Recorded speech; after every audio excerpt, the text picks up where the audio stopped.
müminning aşı so'zlab o'tgan shu darajaga berishini, shundaq har amalida iymonning lazzatini tetiy oladigan darajaga berishini to'sib qo'ygan omillar haqida qisqa bir so'z qolmasa. Endi bayam deganimizdek bu iymonninki lazzati insonga nisbatan nihoyatda pek muhim bo'lib, iymonning lazzatini tetigan kishi ikki dunyolik baxt saodatga erishalaydi. Birinchi mushu dunyodami nihoyat rahat holatda, ya'ni ibodatga nisbatan rahat, nihoyat faoliyatchan, Allohdan nihoyat rozi, Allohning qazo qadarlaridan rozi, islomdan rozi, qalbi xursand, nihoyat memnun holatda yashalaydi. Qiyomat kuni Allah subhanahu wa ta'ala bu insonning shu iymonning ta'mi orqali qilgan amallari sabablik Allah subhanahu wa ta'ala qiyomat kuni buni eng isil güzel hayotda Allah subhanahu wa ta'ala yaşatganga yuqorqi oyatda biz buni o'qib o'tdik. Endi bu iymonni to'sab qo'ydigan eng muhim omillarning qatoridan birisi nima desa, Allohga bo'lgan ishonchi va Allohga bo'lgan tavakkulning ajizlab ketishi.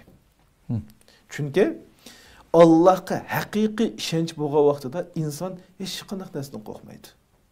Yiliga qilgan ibodatning cho'qim mukofotini olaman deb jazm qila oladi. Masalan, valillahi masallallah, biz masalan bir imtihon musobaqasi bo'lsa, shu imtihon musobaqasida yoki bir faoliyat bo'ldi deylarni, shuningda qozongan, natijaga erishgan, yengan odam shu mukofotni oldiganligiga ishonsa, shuning nisbatan shu inson butun vujudi bilan qanday qildi harakat qiladi. Intiladi. Xo'sh. Ama onun da berələrmi, berəməsmi, aldab qoyamı degəndək əhval olub qapqaz qandaq qaldı, suslab ketib qap qaladı. Şunu biz ne? Haqiqi Allah'a, haqiqi taat ibadet qılıb, şu imanın huzurunu, imanın ləzzətini tetialiş qılıb, biz ne? Ulturmu tosalılğan nəsi neymi o desə, işençinin acizlab ketişi, təvəkkülün acizlab ketişi. Mesela bazı bir meyle cihat meydanları da olsa cennet pida kılış, Allah yolda barlık nesini pida kılış, her vakit Allah'ın rızalık için hareket kılışka, işencimiz tüvellep gidip kap kalsa ve tevekkülümüz acizlep gidip kalsa, hem de Allah'ımı, mesela ballarım aşk kılamı, ya ki mağulap kılamı, nurgun sebeple aldığı körünü oladı. Hoş. Tevekkül kılamı. Şu sahabelerinin Allah'idlik neymi o dese, Peygamber Aleyhisselam Allah Subhanahu wa ta'ala Kur'an-ı Kerim'de ve in azamte fetevekkel alallah. Sen şu işinin doğru işkellilikini bilip cezim kılsan, qanday qilib ve neticesi Allah tavşirip qanday qilib tevekkül qıl deb emir qılgan.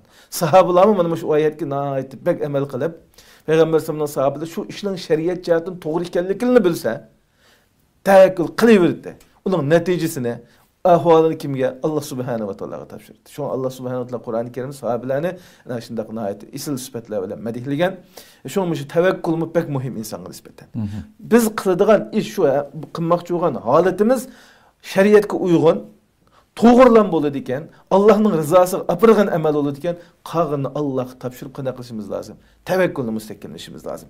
Ve şu işlerin ki, yani biz ne, şu imanın lezzetini tetiştin tosalık olup kalıdığın, yani en çoğun amiller, bulup mu hazırki devrimizde, en tosalık olduğun amillerinin birisi, dünyaya boğan ziyade bağlanıp gidiş.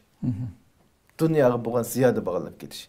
Allah Subhanahu wa ta'ala Kur'an-ı Kerim'de evlatlarının, ailesinin, mal dünyanın insanın nispeten nihayet çoğun sınak hikayellikini bayan kılgan. Ve çoğun sınak hikayellikini bayan kılgan. Şunun hazırki insanlarımızın köpüncimiz, hemimizden tatip hem de bu cahanın, muhitinin tesirine uçurap, dünyaya bağlanıp gidiyorlar. Tamamlık manın dinkin ana kılıvasam, kiçikini çoğun kılıvasam, kiçik öyünü yuğantıvasam, anımında kılıvasam da bu hissiyatımız şunun bağılıp ketkenliki üçün her kandak bir taat ibadetlerde, Allah'a boğan tevekküllerde, Allah üçün fidakarlıklarda acizlap ketiyatımız. O Allah'a boğan taat ibadetinin yükselişi, Allah'a üçün boğan fidakarlık, Allah'ın rizalık üçün atlanış, o asli imanın təmiş başı. İmanın təmin edici adam qalalaydı onu. O bombas bekadın keçilleri kopap, ağırıp, şu taravihin teheccüdlerini okuyduğun mesela değil. Bihudu başkalarına din davet kılım deyip ne çüküllük vaktini sırap kılıdığın. Özü tapkan pulunu, bakatını başkalarına berip etdiğin.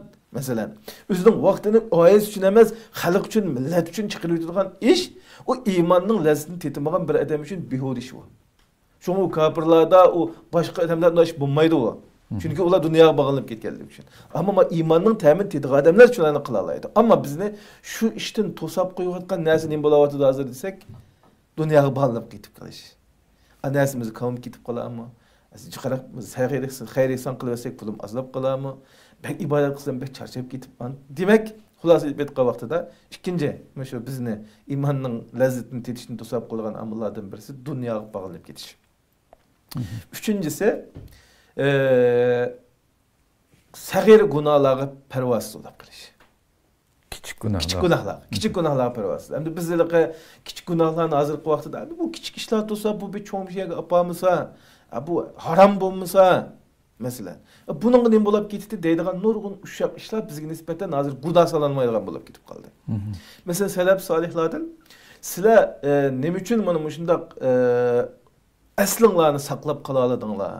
İbadetlige bo'lgan muomalanglar nihoyat ching mustahkam tura olasizlarning degan vaqtida bulamanda bir qimmatli so'zni qilgan. Biz sunnatlarga vojib muomalasini qildik. Gunoyi sag'irlarga gunoyi kabirlar muomalasini qildik. Agar biz sunnatlarni sunnat bit ko'rgan bo'lsak, vojibimizni qanday ketib qoladi? Yo'qolib ketib qoladi. Biz sünnetke vacip muamelesini kıldık ki sünnetimiz mükemmel bulmasımı vacibimiz qanday qilinib qolib qoldi. Mustahkam saqlanib ketib qoldi. Buni nima o'xshaydi bo'lsa, bu nihoyat qimmatli, ig'ir bir qimmatli bir so'g'i bir buyum bo'lsa, bu buyumni to'sash uchun bir qancha to'saq qo'yamiz ya aniga. Maningda to'xtab qolamiz, to'xtamiz, maningda o'zim to'xtab qolsin degandek, bunda bir oldin elish uchun sadduzariya jihatdan salaf solihlar sunnatni vojib o'rniga ko'tarib muomala qilibdi. Şu sünnetni terk etsem qanday qilib qolaman? Gunohkor bo'lib ketib qolaman. Şu sünnetni qilmay qolib qolsam yoki sunnatga shu ishni ijara qilmay qolib qolsam gunohkor bo'laman degandek muomala qilganlik uchun sunnatlarni qilib bo'lmaydi ya, mukammal butun sunnatni inson. Sunnatim tashlanib qolsa nima? Vojib qo'llanib qoladi. Kichik gunohlarga cho'ng gunoh bu harom degandek muomala qilsam ko'pincha kichik gunohlardan gerçi ancha-muncha sodir bo'lib qolsa, cho'ng gunohdan qanday qilib qolaman, saqlanib qolaman deb muomala qilib ekan. Shuning ular cho'ng gunohlar asosiy jihatdan sodir bo'lmaydi ekan. Bizdagi hozirgi ahvolimizda gunohlarni kichik ko'rib, Payg'ambar alayhisalom degan emasmi hadisda? İyyakum muhaqqiratuz zunub. Öküme qasırlar. Sizlarni gunohlarni kichik sanashga qanday qilaman?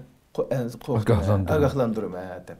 Şunu biz bu nima bo'ladi degandek shu gunohlarni kichik sanash bizningki iymonimizning ojizlashiga sabab bo'ladi. Ma'siyatlar bilan, cho'ng gunohlar bilan aralashib qolishiga sabab bo'ladi. Shuning bilan biz haliqi ishning darajasi bizning idimizni tugallab ketganligi uchun iymonning ta'min etadigan bosqichga borolmay qolamiz. İmanın tetidigan baramay qolib qolamiz. Shu endi xulosalasak, shu 3 ish hatto cho'ng sabablarning qatoridan deb qarasak bo'ladi. Ko'p rahmat. Shuning uchun mana shu salaflarimiz bilan salaflarga bo'lib qoldi. İlgirki shu sahobalar, tabiinlar shu bo'lib shu kichik gunohlar masalasida sen gunohning cho'ng kichikligiga qaramay kimga qilinayotganligini o'yla. Zuljalal Alloh subhanahu va taolaning xiyolingga, uning huzuriga, uning qilyapsan yani. Uning qilganligini o'ylasang, kichikmi cho'ng ko'rindi vaqtida. Aymini sen bundan debchi. İnsanning davomli bu tuyg'uda bo'lishining muhimligini